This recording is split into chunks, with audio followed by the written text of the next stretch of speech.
এমন অনেক মানুষ আছে যারা শুকরিয়া আদায় করার কি সুযোগ পায় না। আপনাদের কাছে প্রশ্ন, এই পৃথিবীর সবচেয়ে ভালো মানুষ, সবচেয়ে শ্রেষ্ঠ নবী, সবচেয়ে শ্রেষ্ঠ রাজনীতিবিদ, সবচেয়ে বড় এবং আদর্শ শিক্ষাবিদ কে বলে দেখি? সবাই উত্তর দিলে তো এই বিল্ডিং এর ওয়াল তো ফাটে যাওয়ার দরকার ছিল, কিন্তু পারতেছেন না মনে হয় না। বলেন দেখি নবী মুহাম্মদ রাসূলুল্লাহ সাল্লাল্লাহু আলাইহি ওয়াসাল্লাম দুনিয়াতে তিনি ছিলেন একটা পারফেক্ট ব্যক্তি, মানে পূর্ণাঙ্গ ব্যক্তি ছিলেন, পূর্ণাঙ্গ নবী ছিলেন, পূর্ণাঙ্গ আদর্শ ছিলেন।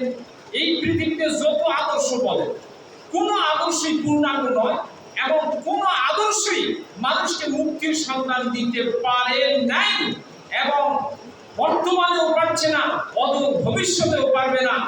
একমাত্র কেবলমাত্র শুধুমাত্র একটা মাত্র আদর্শ, যে আদর্শ পৃথিবীর মানুষকে উন্নত করতে পারে, পৃথিবীর মানুষকে জান্নাতি করতে পারে, পৃথিবীর মানুষকে শান্তিময় করতে পারে, জাহান্নামের আগুন থেকে মুক্তি দিতে পারে। একটি মাত্র আদর্শ, একটি মাত্র রাজনীতি, একটি মাত্র অর্থনীতি, একটি মাত্র সামাজিক নীতি। নবী মুহাম্মদ রাসূলুল্লাহ সাল্লাল্লাহু আলাইহি ওয়াসাল্লামের রাজনীতি বলেন, অর্থনীতি বলেন, সমাজনীতি বলেন, পারিবারিক নীতি বলেন, রাষ্ট্রীয় নীতি বলেন, আন্তর্জাতিক নীতি বলেন, কোন নীতি রাসূল সাল্লাল্লাহু আলাইহি ওয়াসাল্লামের সমকক্ষ হতে পারে না। শুধু না নয়, না না না, যোগদান নয় করে না। সুতরাং সেই নবীর জীবনী আলোচনার জন্য আমাদের শায়েখ আকবর হযরতুল আল্লাম, আমাদের নয়নের মণি, আমাদের ইসলাম জাহানের অন্যতম কান্ডারি হযরতুল আল্লাম আলহাজ হযরত মাওলানা আমানুল্লাহ সরকার সাহেব দামাত বারাকাতুহুল আলিয়া, এই জন্যই ওনার জন্য প্রার্থনা করতেছে যে আমাদের দ্বারা আজকের এখানে সিরাতুন নবী আয়োজন করা সম্ভব হয়নি। এই শায়েখের কারণে আমরা আজকে নবীর জীবনী সম্পর্কে জানতে পারতেছি, নবীর আদর্শ সম্পর্কে জানতে পারতেছি। এজন্য আমাদের দোয়া করা দরকার আছে না নাই? আল্লাহ পাক মুআজ্জম শায়েখকে হায়াতে তাইয়্যিবা দান করুন সবাই বলুন। এবং যারা আমরা শ্রোতা আছি, আজকের এই আলোচনা শুনে যেন আমরা আমাদের জীবনকে ধন্য করতে পারি, আমাদের জীবনগুলোকে যেন আল্লাহ রঙে রঙিন করতে পারি।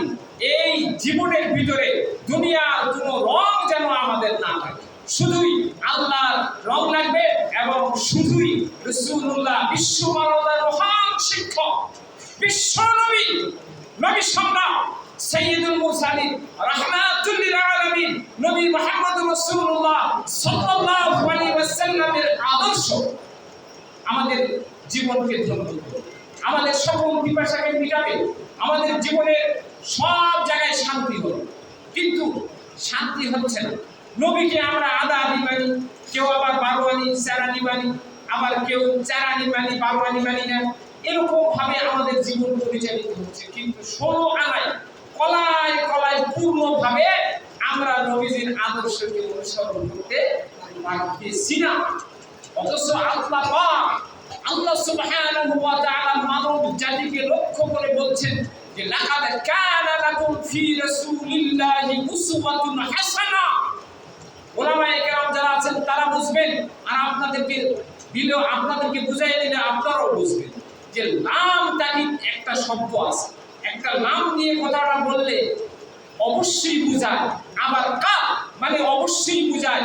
দুটো শব্দ, দুটা তাকিদ একত্র করে আল্লাহ পাক বলতেছেন লাকাদ কানা লাকুম ফি রাসূলিল্লাহি উসওয়াতুন হাসানা।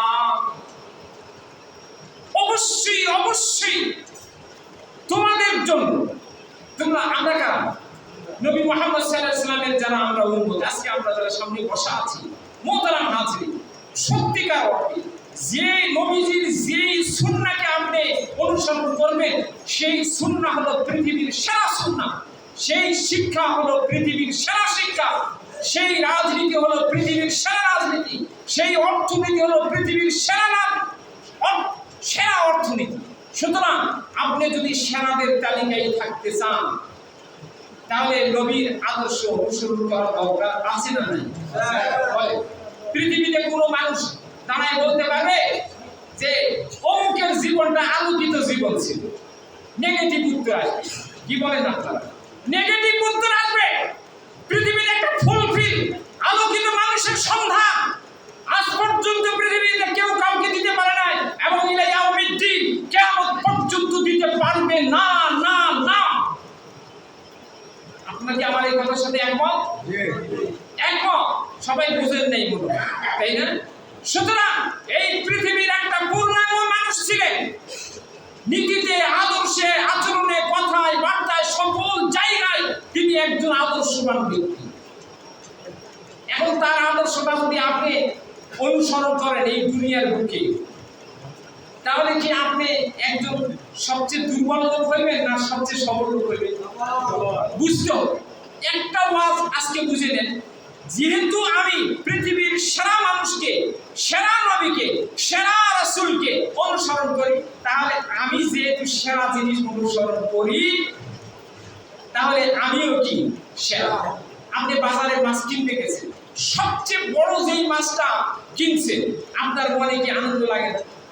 বাজারে মাছ কিনতে গেছে, সবচেয়ে বড় দামি যেই মাছটা সবচেয়ে বড়, ধরেন 40 কেজি ওজনের একটা বোয়াল মাছ কিনছেন, বাজারে উঠছে। এখন এই বোয়াল মাছটা যারাই দেখতেছে, এটা কেমন বেড়ারে, বেড়া একখান যে 40 কেজি ওজনের বোয়াল কিনে সে আনন্দ ফুর্তিতে যাচ্ছে, সবাই তাকায় আছে। ভাইজান, পৃথিবীতে ওই সেরা ব্যক্তিত্ব, ওই সেরা নবুয়তি জীবন ছিল রাসূল সাল্লাল্লাহু আলাইহি সাল্লামের জীবন, কিন্তু আমরা সেইটাকে যথাযথভাবে কামা হাক্কুহু গ্রহণ না করার কারণে আমাদের দিকে তেমন কেউ কিছু তাকায় না। কিন্তু আমরা যদি সেই ফুলফিল, ওই পূর্ণাঙ্গ আদর্শ যদি আমাদের জীবনে অনুসরণ করতাম, তাহলে বলেন তো দেখি আমাদের দিকে সবাই তাকাতো? কি বলে? আমাদের এই সমাজের জন্য আমাদের হযরতুল আল্লাহ হযরত মাওলানা আমানুল্লাহ সরকার সাহেব যেইভাবে সম্মানটা এই এলাকা জুড়ে পায়, ওইভাবে কি আমাদের সম্মানটা অর্জন হয়েছে? না। কিছুটা হলো, ভাই শুকরিয়া দান করছি, কিছুটা হলেও তো, কিছুটা হলেও, শতভাগ না হলেও তো 90% তো কি আমাদের সাহেব অনুসরণ করে যাচ্ছে। সুযোগ পাইলে আল্লাহর রহমতে 100% কি অনুসরণ করা যায়। এখন যেইভাবে আমরা কথা বলতে পারতেছি, যেইভাবে নবীজির সিরাতুন নবী মাহফিল উদযাপন করতে পারতেছি, কয়েকদিন আগেও তো তা আমরা পাই। ভয়ে বুকটা দুরু দুরু করে কি কাঁপছে। আল্লাহ আল্লাহ আল্লাহ সুবহানাহু ওয়া তাআলার দরবারে কলিজার সবটুকু আমি উচ্চারণ করে কালিমাত শুকর আদায় করে বলছি যে এই বৈষম্য বিরোধী ছাত্র আন্দোলন যেই ফসলটা আমাদেরকে দিয়ে গেলেন, এটা আমাদের কামাই করা ফসল, তাদের ফসল, কিন্তু আমরা ভোগ করতেছি। দোয়া করি আল্লাহ পাক যারা শহীদ হয়েছেন তাদেরকে জান্নাতুল ফেরদাউসের মেহমান বানায় দেন, এবং যারা আহত হয়েছেন তাদেরকে কি অতি দ্রুত সুস্থতা দান করেন, এবং তাদের উপরে আল্লাহ তুমি খাস রহমত নাযিল। সবাই বলেন আমিন। কি বলেন? আরে এই বিশ্বনবী